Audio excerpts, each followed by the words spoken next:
ಇನ್ನೊಂದು ಮಕ್ಕಳಿಗೆ ಅನ್ಯಾಯ ಆಗ್ಬಾರ್ದು ಸರ್.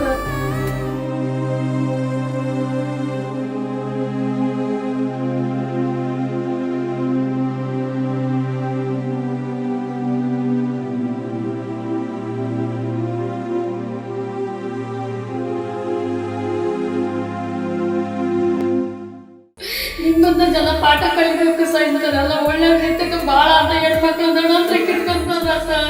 ಯಾ ಹೆಣ್ಮಕ್ಳಿಗೆ ಈ ತರ ಆಗ್ಬಾರ್ದು. ನನ್ನಂತ ಕಷ್ಟ ಯಾ ಹೆಣ್ಮಕ್ಳಿಗೂ ಕೊಡುವಳ್ದು ಸರ್. ನನ್ನ ಮಗಳು ಮಣ್ಣಾಗಿಟ್ಟು ಹೆಂಗ ಸರ್ ನನ್ನ ಜೀವಂತ ಬದುಕಿರ್ಬೇಕು.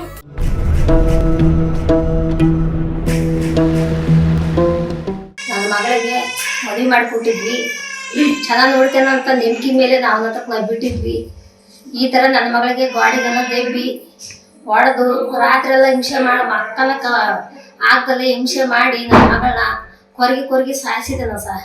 ಅವನಿಗೆ ಮಾತ್ರ ನ್ಯಾಯ ಸಿಗ್ಬೇಕು ಸರ್. ಪ್ರತಿಯೊಂದು ಹೆಣ್ಣು ಮಕ್ಕಳಿಗೂ ಗೌರವ ಭವಿಷ್ಯ ಸಿಗ್ಬೇಕು. ಈ ಥರ ಯಾವ ಹೆಣ್ಣು ಮಕ್ಕಳಿಗೆ ಅನ್ಯಾಯ ಆಗಬಾರ್ದು ಸರ್. ನನ್ನ ಮಗಳಿಗೆ ಅನ್ಯಾಯ, ಇನ್ನೊಂದು ಮಕ್ಕಳಿಗೆ ಅನ್ಯಾಯ ಆಗ್ಬಾರ್ದು ಸರ್. ನಿಮ್ಮಂತ ಜನ ಪಾಠ ಕಲಿಬೇಕು ಸರ್. ಇಂಥದೆಲ್ಲ ಒಳ್ಳೆ ರೀತಿಗೆ ಭಾಳ ಅಂತ ಹೆಣ್ಮಕ್ಳು ನನ್ನಂತ್ರ ಕಿತ್ಕೊಂತಾರ ಸರ್. ನಿಮ್ಮಿಂದ ನಮಗೆ ನ್ಯಾಯ ಸಿಗ್ಬೇಕು. ಪ್ರತಿಯೊಂದು ಹೆಣ್ಣು ಮಕ್ಕಳು ಗಂಡಸಾಗಿ ದುಡ್ಕೊತಿದ್ದಕ್ಕೆ ನಮಗೆ ಒಂದು ದಾರಿ ಮಾಡಿಕೊಡ್ಬೇಕು ಸರ್. ಯಾವ ಹೆಣ್ಮಕ್ಳಿಗೆ ಈ ಥರ ಆಗಬಾರ್ದು. ನನ್ನಂತ ಕಷ್ಟ ಯಾವ ಹೆಣ್ಮಕ್ಳಿಗೂ ಕೊಡುವಳ್ದು ಸರ್. ನನ್ನ ಮಗಳು ಮಣ್ಣಾಗಿಟ್ಟು ಹೆಂಗ ಸರ್ ನಾ ತಂದೆ ಜೀವಂತ ಬದುಕಿರ್ಬೇಕು. ಆಳಕಿ ಬಾಳಕಿನ ಸತ್ತು ಸ್ವರಕ್ಕೆ ಸೇರಿಕೆ ಶಾಂತಿ ಸಿಗ್ಬೇಕು ಸರ್ ನನಗೆ, ನನ್ನ ಮಗಳಿಗೆ.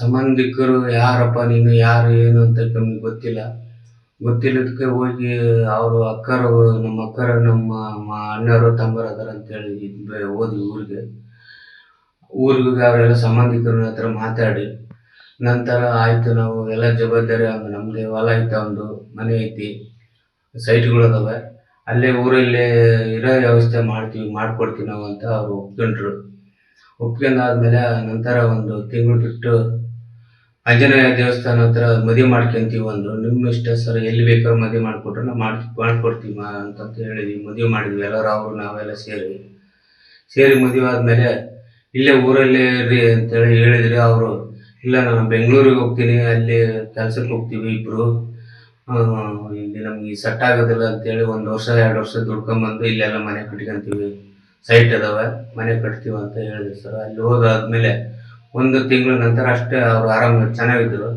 1 ತಿಂಗಳು ಆದಮೇಲೆ ಅವನು ದಿವಸ ರಾತ್ರಿ ಕುಡಿಯೋಕ್ಕೆ ಸ್ಟಾರ್ಟ್ ಮಾಡಿದ ದುಡ್ಡು ಕೊಡು ನನಗೆ, ಕುಡಿಯೋಕ್ಕೆ ದುಡ್ಡು ಖಾಲಿ ಆದಟ್ಟಿಗೆ ಈಕೆ ಹೊಡೆಯೋದು, ನನಗೆ ದುಡ್ಡು ಕೊಡು ಕುಡಿಯೋಕೆ ಅಂತೇಳಿ ಹಿಂಸೆ ಮಾಡೋದು ದಿವಸ. ನನ್ನ ಮಗಳು ರಾತ್ರಿ ಅವನು ಯಾವಾಗ ಹೊಡೆಯೋಕ್ಕೆ ಶುರು ಮಾಡಿದ್ನ ಅಲ್ಲಿಂದ ಫೋನ್ ಮಾಡ್ತಿದ್ದೆ ಸರ್. ಫೋನ್ ಮಾಡಿದ ನಂತರ ನಾವು ಆಯ್ತಮ್ಮ ಬಂದು ವಿಚಾರಿಸಿ ಮಾಡಿ ಅಂತ ಬುದ್ಧಿವಾದ ಹೇಳ್ತೀವಿ ಅಂತ ಹೇಳಿದ್ರು ಸರ್. ಅಲ್ಲಿಂದ ಬುದ್ಧಿವಾದ ಹೇಳ್ತೀವಿ ಅಂತ ಹೇಳಿದ ಮೇಲೆ ಒಂದು ದಿವಸ ಹೋಗಿ ಅವ್ರಿಗಿಬ್ಬರಿಗೂ ಗಂಡ ಹೆಂಡತಿ ಕುದಿಸಿಂದ ಹೇಳಿ ಬಂದ್ವಿ ಸರ್. ಈ ಥರ ಮಾಡಬಾರ್ದಪ್ಪ, ಮಾಡಿದ್ವಿ ನಿಲ್ಲ ಸರ್, ಬಟ್ ಮಾಡಲ್ಲ ಅಂತ ಹೇಳಿದ ನಮ್ಮ ಮಳೆಯ.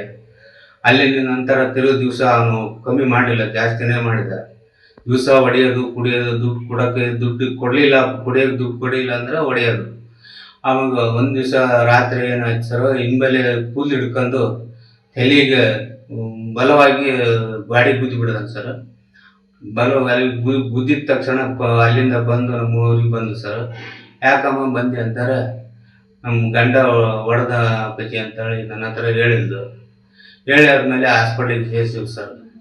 ಹಾಸ್ಪಿಟ್ಲಿಗೆ ಸೇರಿಸಿ ಆದಮೇಲೆ ಅಲ್ಲಿಂದ ಚಿಟಗೇರಿ ಹಾಸ್ಪಿಟ್ಲಲ್ಲಿ ಅಡ್ಮಿಟ್ ಮಾಡಿದ್ವಿ. ಅಲ್ಲಿ ಆಗೋದಿಲ್ಲ ಅಂತಂದಮೇಲೆ ಹುಬ್ಳಿ KMC ಹಾಸ್ಪಿಟ್ಲಲ್ಲಿ 3 ತಿಂಗಳು ಚಿಕಿತ್ಸೆಯನ್ನು ಕೊಡಿಸಿವಿ ಸರ್. ನನ್ನ ಮಗಳು ಬದುಕಲಿಲ್ಲ. ಅದರ ಸಲುವಾಗಿ ನನ್ನ ಮಗಳಿಗೆ ಅನ್ಯಾಯ ಆಗಿದ್ದು ಯಾವ ಮಕ್ಕಳಿಗೆ ಆಗಿರಬಾರ್ದು ಸರ್.